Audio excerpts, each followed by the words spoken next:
গুঞ্জনই সত্যি হলো, ইতিমধ্যে নতুন অধিনায়ক বেছে নিয়েছে গ্রিন ক্যাপরা। ফের পাকিস্তানের নেতৃত্বে ফিরছেন বাবর আজম। বিশ্বকাপ সামনে রেখে পাকিস্তান ক্রিকেট বোর্ড বাবর আজমকে নেতৃত্বে নিয়ে আসছে। অধিনায়কত্বের অধ্যায় আপাতত শেষ হচ্ছে শাহিন শাহ আফ্রিদির।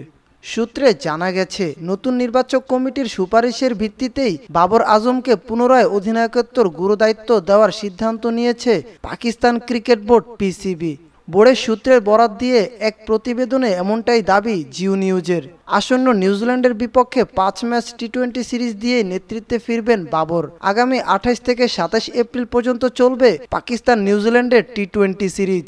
এদিকে বাবর আজম ইন, শাহিন আফ্রিদি আউট শিরোনামে খবর প্রকাশ করেছে জিও নিউজ। জিও নিউজের দাবি, পাকিস্তানের চলতি ফিটনেস ট্রেনিং ক্যাম্পে অধিনায়ক হিসেবে অংশ নিয়েছেন বাবর।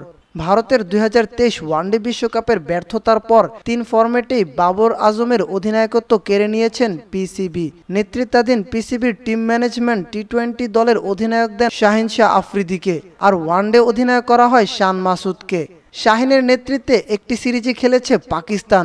নিউজিল্যান্ডের মাটিতে 5 ম্যাচের সেই টি-20 সিরিজটি গ্রিন ক্যাপরা হারে 4-1 ব্যবধানে। শাহিন আফ্রিদির নেতৃত্ব থেকে সরানোর গুঞ্জনে তার শ্বশুর সাবেক পাকিস্তানের অধিনায়ক শহীদ আফ্রিদি বলেন, কাউকে অধিনায়কত্ব দিলে তাকে সময় দেওয়া দরকার।